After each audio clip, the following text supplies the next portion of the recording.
ఓం నమో భగవతే వాసుదేవాయ. భగవద్భక్తులైన శ్రోతలకు నా హృదయపూర్వక నమస్కారములు. సర్వేశ్వరుని అనుగ్రహం కొరకు మనం నిత్యం విష్ణు సహస్రనామ స్తోత్రాన్ని పఠిస్తూ ఉంటాం. అందువలన మనకు తప్పకుండా స్వామి అనుగ్రహం కలుగుతుంది.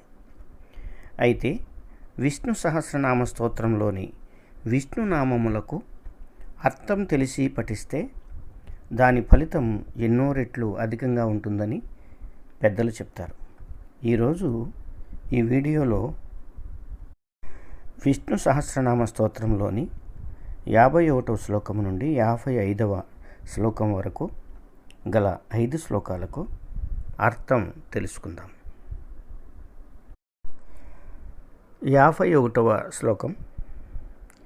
ధర్మఘుబ్ ధర్మకృద్ ధర్మి శతసత్ క్షరమక్షరం అవిజ్ఞాత సహస్రాంశుర్ విధాత కృతలక్షణ.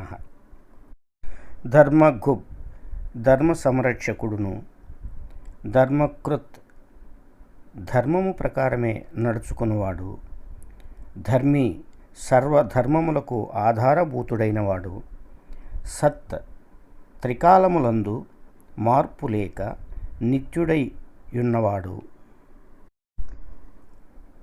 అసత్ అనిత్యమగు ప్రపంచ రూపమున గోచరించువాడు, క్షరం క్షణక్షణము మార్పు చెందుచునుండు విశ్వమైనవాడు, అక్షరం మార్పు సహజ లక్షణముగా గల ప్రపంచమున మార్పు ఎరుగని సత్ వస్తువైన వాడును, అవిజ్ఞాత మాయాకల్పితమైన కర్తృత్వ భోక్తృత్వాది భావములు కలిగిన జీవుడుగా నిజ స్వరూప జ్ఞానము లేకుందువాడు, సహస్రాంశు సూర్యచంద్రాదుల రూపమున అనంత కిరణములు కలిగియుండువాడు, విధాత నామరూపాత్మకమైన సర్వమునకు మూలాధారమైనవాడు, కృతలక్షణ వేదశాస్త్రాదులను వెలువరించినవాడు అయిన శ్రీమన్నారాయణునకు శిరస నమస్కరించుచున్నాను. 52వ శ్లోకం.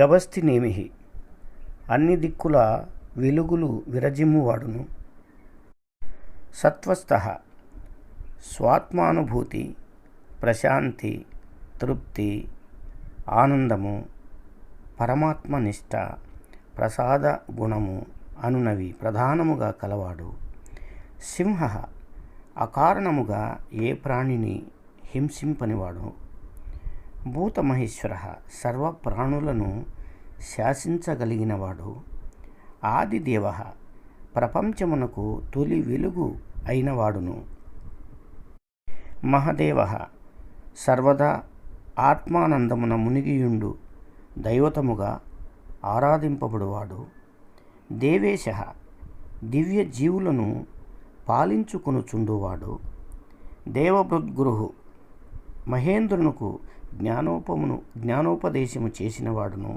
అయిన శ్రీమన్నారాయణునకు శిరస నమస్కరించుచున్నాను. 53వ శ్లోకం. ఉత్తరో గోపతిర్గోప్త జ్ఞానగమ్య పురాతన శరీరభూతభృద్భోక్త కపీంద్రో భూరిదక్షిణ.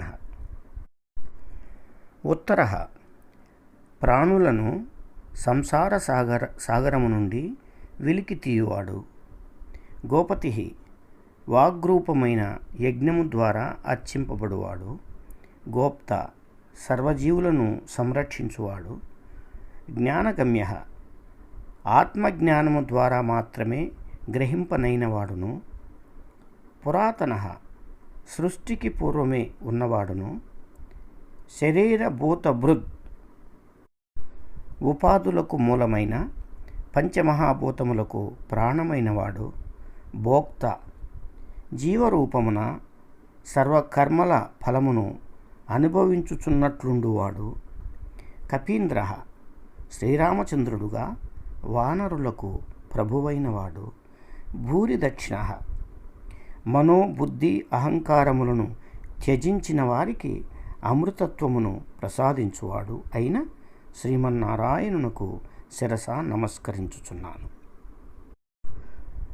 54వ శ్లోకం.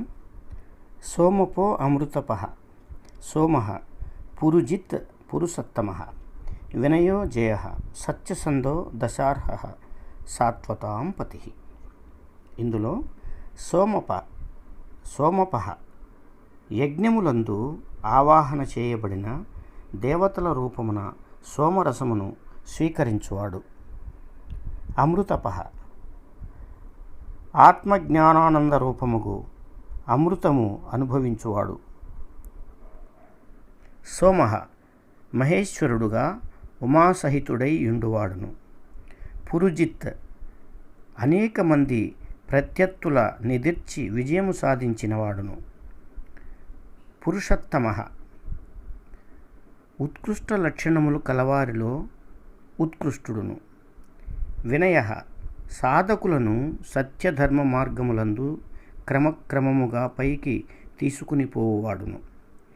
జయః ఎప్పుడో ఒకప్పుడు ఎల్లరను వశపరచుకునివాడును. సత్యసంధః పొల్లువోని తలపులు పలుకులు చేతలు కలవాడును. దశార్హః దశార్హుల వంగడమున శ్రీకృష్ణుడై ఆవిర్భవించినవాడును.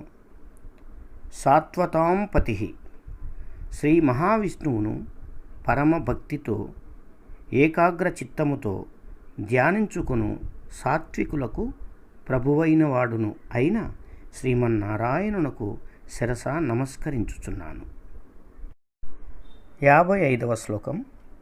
జీవో వినీత సాక్షి ముకుందో అమిత విక్రమః అంభోనిధిరనంతాత్మ మహోదధిశయోంతకః.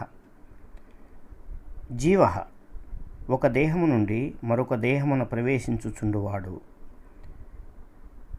వినయిత సాక్షి జీవుల సత్ప్రవర్తనను పరిశీలించుచుండువాడు. ముకుందః సర్వార్పణ బుద్ధితో తన్ను సేవించుచుండు వారికి మోక్షమును ప్రసాదించువాడు. అమిత విక్రమః ఇంతింతన రాని పరాక్రమము కలిగినవాడు. అంభోనిధిః మానవులు దేవతలు పితరులు అసురులు అను 4 తెగల జీవులకు మూలాధారమైనవాడు. అనంతాత్మ అంతులేని ఉపాధుల యందు ఆత్ముడుగా ఉండేవాడు. మహోదధిశయః ప్రళయకాలమున ఏర్పడు అపార జలరాశి యందు విశ్రమించువాడు. అంతకః నామరూపాత్మకమగు ప్రపంచమును నశింపచేయువాడు అయిన శ్రీమన్నారాయణునకు శిరస నమస్కరించుచున్నాను. ఓం నమో భగవతే వాసుదేవాయ. శుభమస్తు.